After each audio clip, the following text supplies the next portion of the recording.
Okay, whether you're trying to become a security professional, an ethical hacker, or a penetration tester, the same information or knowledge is required for all those jobs to be done well. Now, a lot of you already know the famous distribution of Linux, which was formerly called Backtrack. Backtrack has reached Backtrack 5, and now we have a new name and a new distribution for this box, which is called Kali Linux. Now, as we can see, it's very close to Backtrack.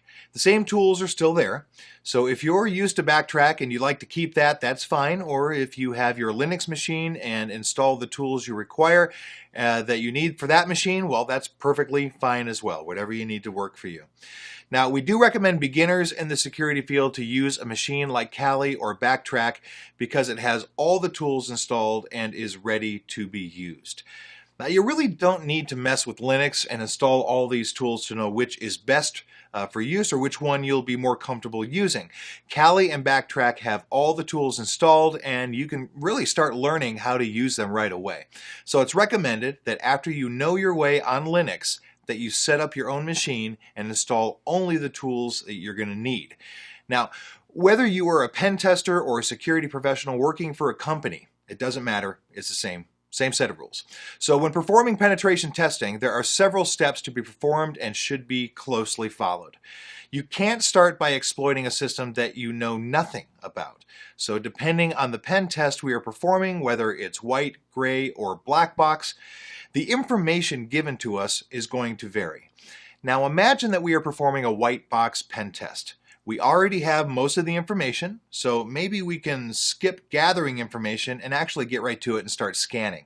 But if we are performing a gray box or a black box pen test, we have to start by gathering the information. Can't scan what we don't have. So gathering the information about the target could be very easy or it could be very hard. Now we can start by browsing the internet for our target.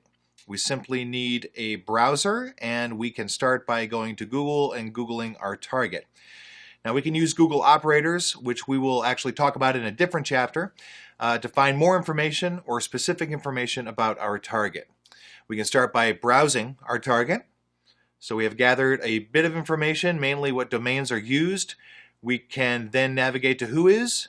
Now I'm just quickly giving you examples of what to do. In the first step of penetration testing, what the hacker or the penetration tester needs to do is go to Whois. We can use the Whois online tools, or we can download an application which performs Whois for us. Again, totally up to you. So, gather all the information related to the IP and registration of our target domain. And we can go from there to find out more information, as we were saying, using Google operators to find out if there are documents with usernames or passwords forgotten somewhere, and we can get it from Google online. Now, at this point, we can also use some scanning probes, but I'd like to keep that for scanning at this point, touching the system or touching the target. Even if we are just performing a regular scan, we are now actually touching the target. We want to leave that at the scanning part. Reconnaissance, footprinting, and gathering information, it all means really the same thing, that you want to gather as much information as possible about your target, again, without anybody noticing you are doing so. That's the whole point. So you can also search for job sites. You can check here whether your target has published a job online, or if they require someone who has knowledge of Cisco Firewall or Juniper or whatever. So, by now you know, seeing this job requirement, that your target has a specific or particular firewall system, and so on. So the information online is very rich. All the information you need, you will probably find online. Now, if there is something left that you need to know, there are several ways to find it. And of course, we will cover all of this in the chapter related to reconnaissance, so stay tuned for that. Scanning is the next step. In a scan, we try to locate the systems that are live and responding on the network. Ethical hackers use scanning to identify target systems' IP addresses.